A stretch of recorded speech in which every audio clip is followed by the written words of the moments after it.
So ఈ ట్రీట్మెంట్కి ఎక్కడికి వెళ్ళినా సరే అందరూ కోవిడ్ ట్రీట్మెంటే చేస్తున్నారు, కానీ మా అబ్బాయికి ట్రీట్మెంట్ చేయట్లేదు. మరి ఏదో ఒక విధంగా మీరు కొంచెం సిఫార్సు చేస్తే, మీ పై అధికారికి సిఫార్సు చేస్తే మా అబ్బాయిని అడ్మిట్ చేసుకుని, బెడ్స్ ఖాళీ లేవు. 2 కిడ్నీస్ ఫెయిల్యూర్ అయిపోయిన పేషెంట్ని అడ్మిట్ చేసుకుని అక్కడ పెట్టుకుని ఎలా చేస్తారు? చేయలేని పరిస్థితి. నేను అంటాను, ఒకసారి డాక్టర్ గారిని అడిగి చూస్తానమ్మా అన్న.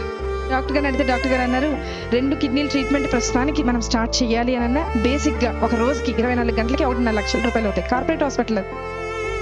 మరి వాళ్ళు కడతారా? నేను ఆవిడ దగ్గరికి వచ్చి అడిగాను. ఆవిడ ఈ బైబిల్ చూపించి అందే, అమ్మా నాకు వెనక ముందు ఎవ్వరు లేరు, నా దేవుడే నా దిక్కు, నేను ఎక్కడికి వెళ్ళి వెతకలేను, అడగలేను, దేవుడిని పట్టుకుని చెప్తున్నానమ్మా, 24 గంటల టైం ఇవ్వు, రేపటి లోపల కట్టేస్తాం. మీరు ఎక్కడైనా చూసారా హాస్పిటల్లో డబ్బులు కట్టకుండా ముందు జాయిన్ చేసుకున్న వాళ్ళు ఎవరైనా చూసారా? ఆవిడ రిక్వెస్ట్ మేరకు పై డాక్టర్తో రిక్వెస్ట్ చేస్తే జాయిన్ చేసుకున్నాం. సరే, ట్రీట్మెంట్ జరుగుతూ ఉంది. చూస్తూ ఉన్నా, మొదటి గంట చూసా ఆవిడ ఏం చేస్తుంది, ఎవరికైనా మెసేజ్లు పెడుతుందా, ఎవరికన్నా వాట్సాప్లో మెసేజ్ పెట్టి డబ్బులు ఏమన్నా డొనేషన్ లాగా గ్యాదర్ చేస్తేమో. మధ్యాహ్నం 11:30కు ఆ సమయంలో అడ్మిట్ చేశాం.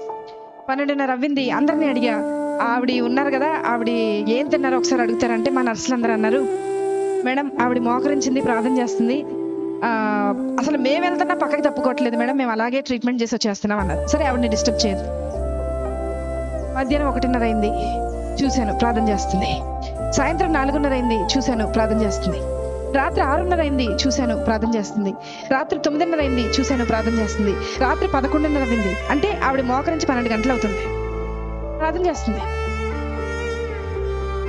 1:30 రాత్రి, 1:30 అర్ధరాత్రి ప్రార్థన. ప్రొద్దున 4 నెక్స్ట్ డే స్టార్ట్ అయిపోతుంది.